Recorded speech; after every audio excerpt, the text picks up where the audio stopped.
Hey everyone, it's BigSmoons with a Platinum Review, where I talk about the games that I have the Platinum Trophy or 100% on and what it took to get there. I also review the games based on the amount of fun I had.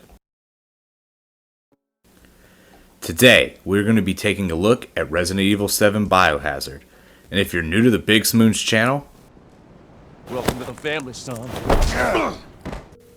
Resident Evil 7 Biohazard is another entry in the famous survival horror series developed by Capcom.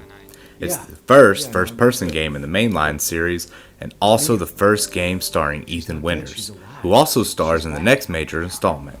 Let's get started. Resident Evil 7 Biohazard throws you into the shoes of Ethan Winters. His wife Mia went missing 3 years ago, and he recently got a message from her telling him to come find her at a residence in Louisiana. So Ethan takes off to find his wife, who has previously been presumed dead. Arriving at the Baker plantation, Ethan makes his way into the house however he can.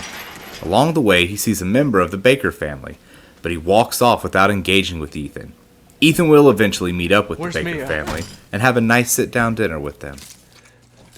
Eat it. It's good. Very early in the game, Ethan locates Mia locked in the basement of the Baker house, and he has to give her a hand. Reunited with his wife, the two of them must then escape the house. However, things are not what they seem, and the two are separated again. You meet the members of the Baker family, and have to take them on one by one. A lot of the horror from this game comes from fear of the unknown. You will play large segments without a single enemy, but there could always be one behind the next door, or falling from the ceiling, or this old lady, just sitting and watching you. They've been infected and are trying to kill Ethan throughout his journey through the plantation.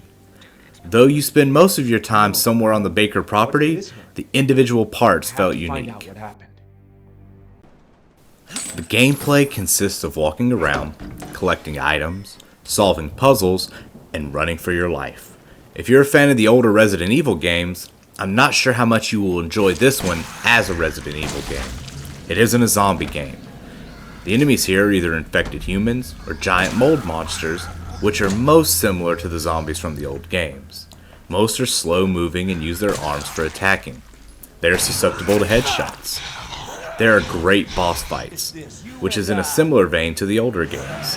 The game is mostly light on enemy encounters and builds its fear through great sound design, cramped and dark spaces, and the constant threat of the Baker family. Jack Baker is truly the gift that keeps on giving. You're wasting your time. I give Resident Evil 7 Biohazard a 10 out of 10 for fun. I had a blast playing through this game multiple times. I will say when taking the trophies into consideration, I nearly gave a lower score. The Madhouse difficulty has parts that make you want to throw your controller, but the sense of accomplishment when you overcome those parts is amazing. Booting up the game for the first time and watching that first tape is great. It sets the game up as a different kind of Resident Evil game immediately. The first-person view and heavy focus on horror was a breath of fresh air into the series after the action-packed games of Resident Evil 5 and 6. The walk up to the house for the first time, the stalking sequences, the characters, the gameplay, the sound, the horror. Resident Evil 7 Biohazard fires on all cylinders from start to finish, and I loved getting the Platinum Trophy for this game. At the time of this video, I have not played any of Resident Evil 8 Village, but I am excited to jump back into the shoes of Ethan and explore what that game has to offer. I haven't looked at the trophy list, so I can't tell you guys with certainty that a video for that will be coming. Stay tuned to see. Let's talk trophies. There are 38 trophies for the base game. There are several DLCs that I do not own. They have their own trophy list that does not affect the Platinum.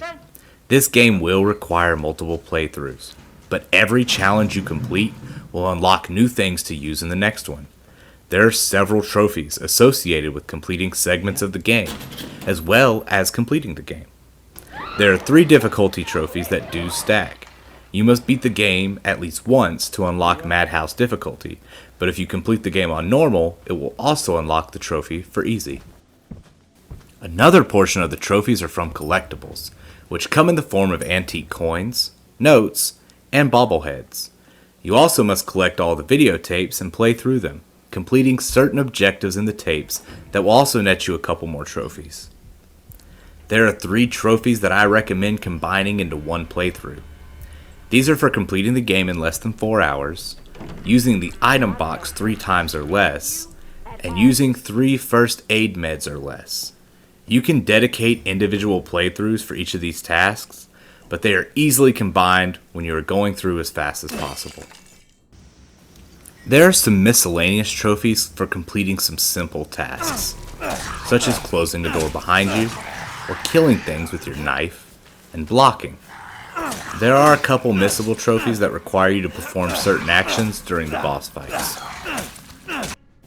The hardest trophy is completing Madhouse difficulty, while also collecting all the antique coins that are exclusive to this playthrough. However, if you completed the other playthroughs first, you will net yourself some very useful upgrades that make the Madhouse run much more manageable. If you don't mind the multiple playthroughs of the game, I recommend you get that platinum. I love the characters and the story, even if it does go off the rails in typical Resident Evil fashion. It is easily one of my favorite horror games to date. Thanks for watching. I hope everyone is having a good year, but I know that not everyone is, and not every year is a good year. With only a couple months left in this year, I hope you all live them to the fullest. If you need anyone to talk to, I can be reached on Twitter @BigSmoons. Thank you.